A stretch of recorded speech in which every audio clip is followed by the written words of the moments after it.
ગુજરાતમાં ભૂમાફિયાઓ એટલે કે બેફામ બન્યા છે કે તેમને કાયદાનો કોઈ ડર જ રહ્યો નથી।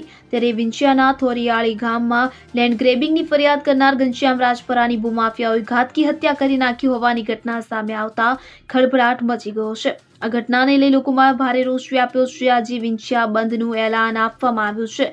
મળતી માહિતી અનુસાર વિંછિયાના થોરિયાણી ગામે લેન્ડ ગ્રેબિંગની ફરિયાદ કરનાર ઘનશ્યામ રાજપરાની ઘાતકી હત્યા કરી દેવામાં આવી છે। જેમાં ગેરકાયદે બાંધકામ અંગે અરજીઓ કરનાર ઘનશ્યામ રાજપરા ઉપર જસદણ પંથકના 7 જેટલા લોકોએ કુહાડી ધોકા સહિતના વડે ઘાતકી હત્યા હુમલો કર્યો હતો। આ હુમલામાં ઘવાયેલ ઘનશ્યામ રાજપરાને પહેલા વિંછિયા પંથક અને ત્યારબાદ રાજકોટ સિવિલમાં દાખલ કરવામાં આવ્યા હતા।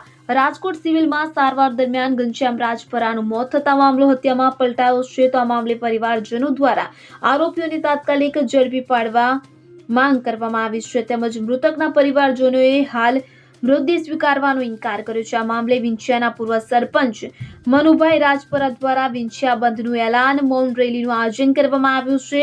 તો રેલી બાદ વિંછિયા મામલતદારને આવેદનપત્ર પાઠવવામાં આવ્યું છે। હાલ તો ઘટનાને પગલે એલસીબી એસઓજી સહિતની બ્રાન્ચ વિંછિયા પહોંચી છે અને પોલીસ દ્વારા તપાસનો ધમધમાટ શરૂ કરવામાં આવ્યો છે।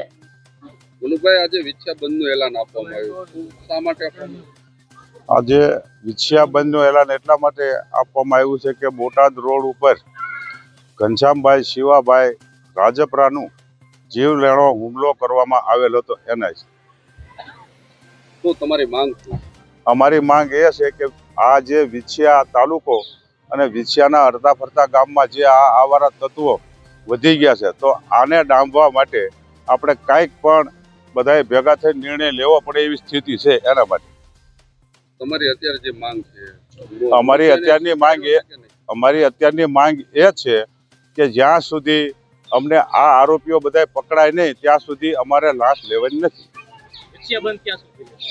વિંછિયા બંધ આજનો દિવસ સાંજ સુધીનો આપણે અલ્ટિમેટ આપેલો। તમે શું કહેશો કે આવા અવારનવાર બનાવ બનતા અને ખાસ કરીને જે રાવળાની જગ્યા છે કબજા હકમાં સરકાર ફેરવતી નથી, આજે સમગ્ર મામલો હતો એ બાબતે જ હતો? હવે રાવળા હકની જગ્યા છે એ હકીકત ઠાકરના દિવેલિયામાં આપેલી જગ્યા હતી અને એ હતી અમારા શિવાદાદાની એની જ જગ્યા એ જમીન હતી।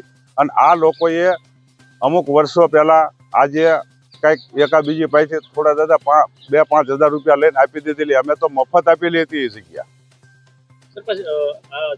શરૂઆત જે છે એ લેન્ડ ગ્રેબિંગની ફરિયાદને લઈને થઈ છે, આપનું શું માનવું છે? શું કહેવું આજે કેટલા બનાવ બન્યા છે? આજે જે આ વિસ્તારની અંદર જે લેન્ડ ગ્રેબિંગ થયું હોય તો પહેલું લેન્ડ ગ્રેબિંગ થોરિયાળી ગામમાં થયું હતું અને એ આ જે મરનાર વ્યક્તિ ઘનશ્યામભાઈ શિવાભાઈના ન્યાજ થયેલું હતું અને ત્યારબાદ આ જે લેન્ડ ગ્રેબિંગ થયું એ લેન્ડ ગ્રેબિંગની એને અરજી કરેલી કે ભાઈ મારું તમે કાઢી નાખ્યું તો આ લોકોનું શું કરવા નહીં, અને એને અરજી આપેલી હતી અને અવારનવાર આ લોકો આડા ફરતા અને એમને કીધેલું કે ભાઈ જે કાંઈ હોય લેન્ડ ગ્રેબિંગ કાયદેસરની બાબત છે અને એમાં કોઈ રોકી, જો હું 4 મહિના જેલમાં રહ્યો તો તમારું આ બિનકાયદેસર છે તો તમે તમારી ઉપર શું કરવા નહીં કરવાની?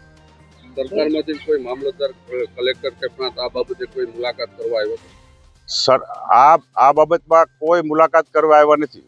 જ્યારે કાલે 7:45 આ બનાવ બન્યો, 7:45 આ ગંભીરતા અમે બહુ ગંભીરતાથી લઈએ છીએ અને આ જે લેન્ડ ગ્રેબિંગની વાત તમે સાહેબ કરી એ લેન્ડ ગ્રેબિંગ હકીકતમાં આ લોકોને મામલતદારશ્રીએ નોટિસ પણ આપેલી છે અને કાઢવાનું પણ કીધેલું હતું, પણ હજી અત્યાર સુધી કોઈ એનો નિર્ણય આવ્યો નથી।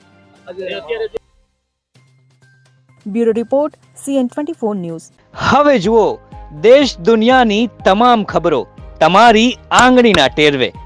ઉઠાવો મોબાઈલ અને ગૂગલ પ્લે સ્ટોર પરથી ડાઉનલોડ કરો અમારી CN24 ન્યૂઝ મોબાઈલ એપ।